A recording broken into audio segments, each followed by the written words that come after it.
দেশের বৃহত্তম বিমান সংস্থার বিরুদ্ধে কঠোর অবস্থান নিল কেন্দ্র।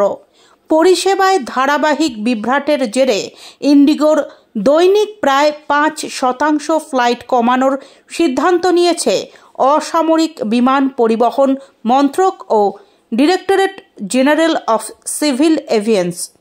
নির্দেশ অনুযায়ী প্রতিদিন আর উড়বে না সংস্থার অতিরিক্ত 110টি বিমান।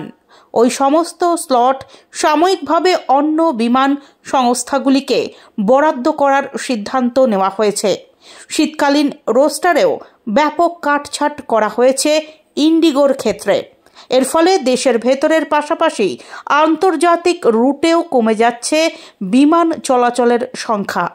উল্লেখ্য, এতদিন দেশি ও আন্তর্জাতিক মিলিয়ে প্রতিদিন প্রায় 2200টি বিমান পরিচালনা করত ইন্ডিগো।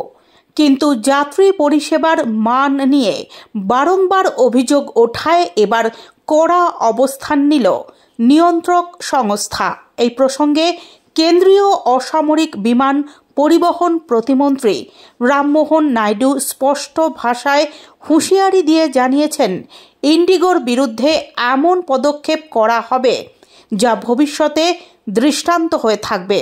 তবে মঙ্গলবার দুপুর 2টো নাগাদ কলকাতা বিমানবন্দর সূত্রে জানা গিয়েছে, নির্ধারিত সময়ে সেখানে পৌঁছেছে ইন্ডিগোর 91টি বিমান এবং সময় মতো উড়েছে 90টি বিমান।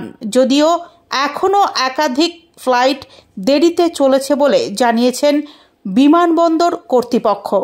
ক্রমশ করা হচ্ছে কেন্দ্রের নজরদারি।